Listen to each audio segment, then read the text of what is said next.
ఏం లేదండి. ఒక చిన్న విషయం మీతో షేర్ చేసుకుందామనేసి ఈ వీడియో చేస్తున్నా. ఎప్పటిలాగే రోజు మా ఇంటి పక్కన ఉన్న పార్క్‌కెళ్ళానండి సాయంత్రం. ఎళ్తే చిన్నపిల్లలు బాగా హుషారుగా ఆడుకుంటున్నారండి.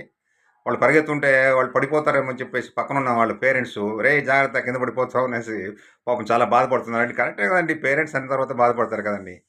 అయితే నేననేది ఏమంటే, ఈ చిన్నప్పుడు చిన్నపిల్లలు పరిగెత్తి పడినప్పుడు పడనివ్వండి. పడితేనే కదండీ వాడికి నొప్పి అనేది ఏమి తెలుస్తది, బాధ అనేది ఏమి తెలుస్తది. పెద్దయిన తర్వాత ఒకేసారి పడ్డాడనుకోండి వాడు బాధపడతాడు. వాడికి అంటే 1000 రెట్లు, 100 రెట్లు పైన మనం బాధపడతాం కదండీ! చిన్నప్పుడే పడి కష్టాలన్నీ నేర్చుకోవాలి కదండీ! అదే విధంగా మన ఇంట్లో పెద్దవాళ్ళు ఉంటారండి. వయసైన వాళ్ళు పెద్దవాళ్ళు ఉంటారు కదండీ! బామ్మలు వాళ్ళు. వాళ్ళ పిల్లలు ఇంట్లో అల్లరి చేస్తుంటారనుకోండి. వాళ్ళేదో "ఏయ్! అలా చేయకురా, అల్లరి చేయకురా జాగ్రత్త" అనేసి ఒక చిన్న దెబ్బ కూడా ఏస్తారనుకోండి. అప్పుడు మనం ఏమంటాం?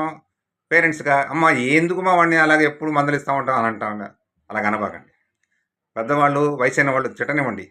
తిట్టినప్పుడే వాళ్ళకి ఆ తిట్లు వాళ్ళకి ఆశీర్వచనాలుగా ఉంటాయి. ఒకటి పెద్ద అయిపోయిన తర్వాత వాళ్ళు ఉద్యోగాలు చేసేటప్పుడు హైయర్ అఫీషియల్స్ ఏమన్నా కూడా వాళ్ళకి పెద్దగా పట్టించుకోరండి. ఎందుకంటే కిందప్పటి నుంచి వాళ్ళకి అలవాటు ఉంటుంది కాబట్టి.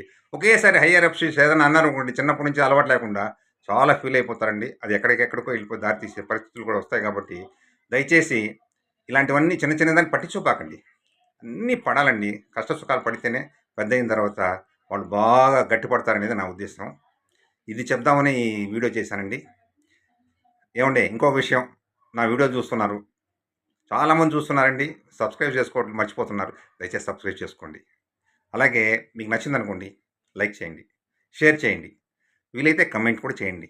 థ్యాంక్ యూ వెరీ మచ్ అండి. ఉంటాను. బాయ్. మళ్ళీ మరో వీడియోతో కలుద్దాం.